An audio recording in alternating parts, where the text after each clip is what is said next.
Hello दोस्तों, मैं विनी फिर से स्वागत करता हूं आपका साइबर सिक्योरिटी के इस वीडियो में। तो दोस्तों, सबसे पहले मैं आपसे माफ़ी मांगना चाहूँगा। मैं कुछ रीजंस की वजह से पिछले कुछ दिनों से वीडियो अपलोड नहीं कर पा रहा था, बट आज से कंटिन्यू वीडियो अपलोड होगी। तो दोस्तों, आज की वीडियो में हम देखने वाले हैं क्लासिक वाटरफॉल मॉडल को कि क्लासिक वाटरफॉल मॉडल होता क्या है, ये कैसे काम करता है, इसके एडवांटेज क्या है, डिसएडवांटेज क्या है। तो दोस्तों, इससे पहले हम 3 वीडियोज़ और बना चुके हैं साइबर सिक्योरिटी पर। अगर आपने वो वीडियोज़ नहीं देखे हैं तो चैनल पर जाकर के वो वीडियोज़ ज़रूर देख लीजिएगा, या फिर डिस्क्रिप्शन में मैं उसकी लिंक दे दूँगा, वहाँ पर भी जाकर के आप वो वीडियोज़ देख सकते हो। तो दोस्तों, अगर आप हमारे चैनल पर नए हो तो हमारे चैनल को सब्सक्राइब करके हमारी यूट्यूब फैमिली का हिस्सा ज़रूर बनिए, जिससे कि हमारी आने वाली वीडियो आपसे मिस ना हो जाए। तो दोस्तों, अगर आपको वीडियो अच्छी लगे तो वीडियो को लाइक करना, कमेंट में बताना ना भूलें। तो दोस्तों, टाइम वेस्ट ना करते हुए करते हैं वीडियो की शुरुआत।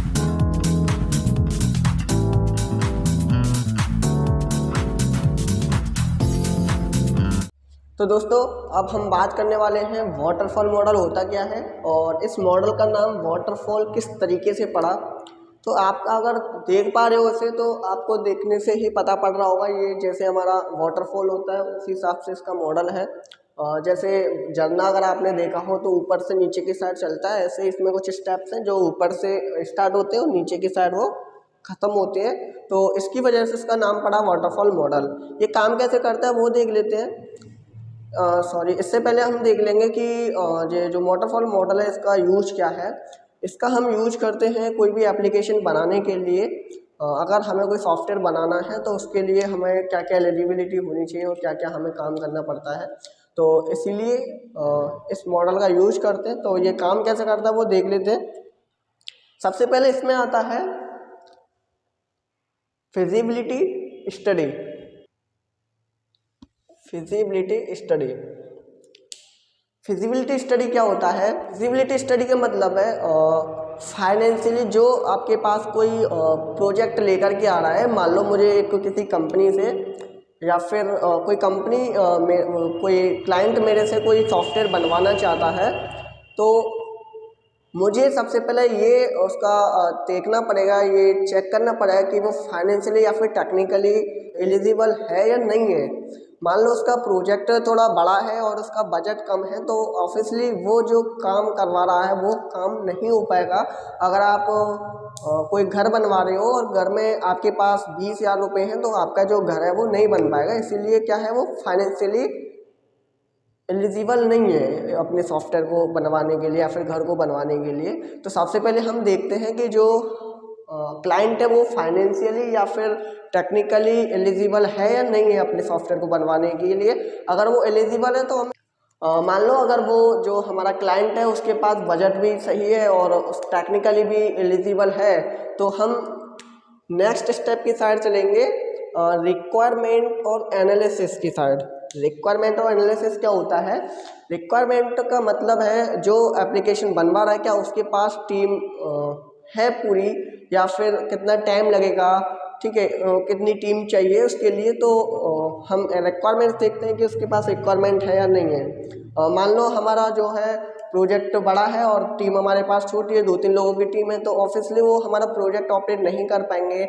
और मान लो अगर ज़्यादा बड़ा प्रोजेक्ट है तो उसको हम क्या कर सकते हैं, टाइम भी उसमें ज़्यादा लगेगा, तो हम रिक्वायरमेंट देख लेते हैं कि उसके पास टीम है या नहीं है, टाइम कितना लगेगा। अगर वो अच्छा, मान लो उसके पास टीम पूरी है और टाइम भी उसके पास सही है, काफ़ी टाइम है, तो हम ये भी एग्री करते हुए हम नेक्स्ट स्टेप की साइड बढ़ेंगे, डिजाइन की साइड। वो फाइनेंशियली भी हमारा स्ट्रॉन्ग है और बजट भी उसका काफ़ी अच्छा है, उसके पास टीम भी पूरी है, टाइम भी पूरा है, तो हम नेक्स्ट स्टेप की साइड बढ़ेंगे, यानी कि डिजाइन की साइड बढ़ेंगे। अब ये डिज़ाइन क्या होता है? अब मान लो उसके पास टीम भी पूरी है और बजट भी पूरा है, देन उसके बाद क्या करेगा प्रोग्रामर, उस सॉफ्टवेयर का क्या करेगा, डिज़ाइन तैयार करेगा कि हमारा जो है किस तरीके का जो ऐप है काम करेगा एंड किस चीज़ के बाद क्या आएगा। जैसे अगर हम किसी भी घर बनवाते हैं, कोई मकान बनवाते हैं तो सबसे पहले हम क्या करते हैं, उस ज़मीन का किसी इंजीनियर के थ्रू कोई डिज़ाइन बनवाते हैं कि हमें अपना जो है घर बनवाना है, इसका जो नक्शा बना दो। उसी तरीके से अगर हमें सॉफ्टवेयर बनाना है तो उसके लिए हमें डिज़ाइन की ज़रूरत पड़ती है कि हमारा सॉफ्टवेयर किस तरीके से होगा, किस तरीके से वो काम करेगा। अब हमारी जो डिज़ाइन है वो भी तैयार हो गई, तो उसके बाद हमारा क्या होगा, कोडिंग होगी एंड यूनिट टेस्ट होगा। मान लो हमारा जो है डिज़ाइन तैयार हो गई कि सबसे पहले ये प्रोग्राम आएगा, उसके बाद ये आएगा, उसके बाद ये आएगा, तो उसकी सब फिर उसके बाद क्या होगी, डिज़ाइन के बाद हम उसकी कोडिंग करेंगे। ठीक है, अगर जैसे जैसे कोडिंग होती जाएगी फिर उसकी हर यूनिट को टेस्ट करते जाएंगे। मान लो मुझे कोई स्कूल का जो है सॉफ्टवेयर बनवाना है, ERP। स्कूल में कोई फॉर्म फिल एडमिशन की रिक्वायरमेंट रहती है तो उसमें हमें फॉर्म डालना होगा। तो मान लीजिए मुझे किसी यूजर से या फिर स्टूडेंट से जो एडमिशन की इंक्वायरी कर रहा है तो उसका नाम जानना है, तो उसके लिए मुझे फॉर्म क्रिएट करना होगा। तो उसके लिए मैं कोडिंग करूँगा, तो हम कोडिंग करेंगे, फिर उसके बाद उस यूनिट को यानी कि जो नाम वाला हमने कोड किया है उसको टेस्ट करेंगे कि ये हमारा काम कर रहा है नहीं कर रहा है। इसी तरीके से जैसे जैसे हम कोडिंग करते जाएंगे हर यूनिट को हम चेक करते जाएंगे कि काम कर रहा है या नहीं कर रहा है। अगर नहीं कर रहा है तो उसको जो मिस्टेक आ रही है उसको सही करेंगे, जो एरर आ रहा है उसे सही करेंगे। देन उसके बाद हमारा जो है सही हो जाएगा। जैसे हमारी कोडिंग हो जाएगी फिर उसके बाद हमारे पास आता है सिस्टम टेस्टिंग एंड इंटीग्रेशन। अब सिस्टम टेस्टिंग और इंटीग्रेशन क्या होता है, मान लो हमारा जो है सॉफ्टवेयर पूरा कोड होके तैयार हो गया है, देन उसके बाद हम स्टेप 5th की साइड बढ़ेंगे। इसमें क्या है, सिस्टम टेस्टिंग यानी कि जो हमारे कंपनी के एम्प्लॉयज़ हैं और जो क्लाइंट वगैरह है कस्टमर से हम उसको यूज करवाएंगे कि इसमें हमारा यूज सही काम कर रहा है नहीं कर रहा है। अगर कुछ एरर आ रहा है तो हमें बताइए, कहीं डेटा वगैरह में कुछ प्रॉब्लम आ रही है, नेटवर्क वगैरह में कुछ प्रॉब्लम आ रही है तो आप हमें बताइए, फिर हम उसको चेक करेंगे। तो इस तरीके से क्या होगा, जो क्लाइंट है वो भी यूज करके देखेगा हमारा एप्लीकेशन या फिर हमारा सॉफ्टवेयर किस तरीके से काम कर रहा है, जो कस्टमर्स है वो भी देखेंगे, एम्प्लॉयज़ है वो भी देखेंगे। देन उसके बाद जो भी फीडबैक होगा वो सॉफ्टवेयर कंपनी को बताएगा। देन उसके बाद क्या होता है, मेंटेनेंस आ जाता है। क्या आ जाता है, मेंटेनेंस आ जाएगा। मेंटेनेंस का यूज होता है जैसे कि मान लो एम्प्लॉयज़ ने और क्लाइंट्स वगैरह ने, कस्टमर्स ने जो है हमारा ऐप यूज किया, जो तैयार किया था हमने, मान लो उसमें कुछ एरर आ रहा है तो वो मेंटेनेंस में चला जाएगा। अगर कोई एरर आ रहा है तो जो सॉफ्टवेयर कंपनी है वो उसको क्या करेगी, सही करेगी। ठीक है, अगर कोई सिस्टम में कुछ खराबी आ रही है तो वो उसे सही करेगी। एक बार मैं फिर से एक्सप्लेन कर देता हूँ। सबसे पहले हम फिजिबिलिटी स्टडी करेंगे, जो हमारा क्लाइंट है उसके पास बजट पूरा है या नहीं है, वो फाइनेंशियली और टेक्निकली एलिजिबल है नहीं है अपने सॉफ्टवेयर को बनवाने के लिए। अगर वो एलिजिबल है तो उसकी रिक्वायरमेंट चेक की जाती है कि उसके पास टीम पूरी है या नहीं है, टाइम पूरा है या नहीं है, क्या क्या रिक्वायरमेंट्स रहेंगी वो सब चेक किया जाता है। देन उसके बाद अगर उसके पास रिक्वायरमेंट भी पूरी है, सब फाइनेंशियली भी स्ट्रॉन्ग है, वो टीम भी पूरी है उसके पास, तो उसके बाद डिज़ाइन तैयार की जाती है कि हमारा जो सॉफ्टवेयर है वो किस तरीके से काम करेगा। तो डिज़ाइन कंप्लीट होने के बाद फिर उसका जो है हम कोडिंग की जाती है। उसका जैसे डिज़ाइन कंप्लीट हो जाता है फिर उस पर काम चालू हो जाता है कि पूरा काम करने के लिए उसका काम पूरा चालू हो जाता है। देन उसके बाद हर यूनिट को हम टेस्ट करते हैं। जब हमारा कोडिंग कंप्लीट हो जाती है तो फिर उसके बाद सिस्टम टेस्टिंग और इंटीग्रेशन आ जाता है। जब हमारे कोडिंग एप्लीकेशन पूरा कोड हो जाता है फिर उसको हम चेक करते हैं यूज करके, कस्टमर यूज करेगा, एम्प्लॉय यूज करेगा, एंड जो क्लाइंट है वो भी यूज करेगा।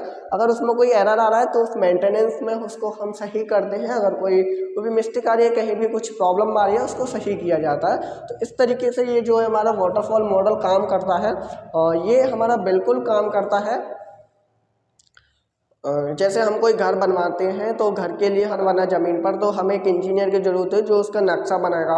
जैसे उसकी डिज़ाइन तैयार हो जाती है फिर उसको हम काम चालू करवा देते हैं, एंड आगे इस तरीके से हमारा जो है घर तैयार हो जाता है। और ये भी जो है हमारा वाटरफॉल की तरह ही है। जैसे हमारा वाटरफॉल होता है वो ऊपर से नीचे की साइड झड़ता है, यानी कि जो झरना होता है ऊपर से नीचे की साइड आता है, ये भी हमारा जो वाटरफॉल मॉडल है वो ऊपर से नीचे की साइड वो हमारा आ रहा है। तो दोस्तों आज की वीडियो में हमने देखा वाटरफॉल मॉडल होता क्या है, इसकी कौन कौन से स्टेज होती हैं और किस स्टेज का क्या काम रहता है। तो दोस्तों अगर आपको इस वीडियो से थोड़ा सा भी ज्ञान मिला हो या फिर इन्फॉर्मेशन मिली हो तो इस वीडियो को लाइक करना और शेयर करना बिल्कुल ना भूलें। और अगर आपने थोड़ी सी भी इन्फॉर्मेशन मिली हो तो कमेंट में ज़रूर बताएं और इस चैनल को सब्सक्राइब करना ना भूलें, जिससे कि हमारी आने वाली वीडियो आपसे मिस ना हो जाए। तो दोस्तों थैंक यू सो मच, मिलते हैं नेक्स्ट वीडियो में।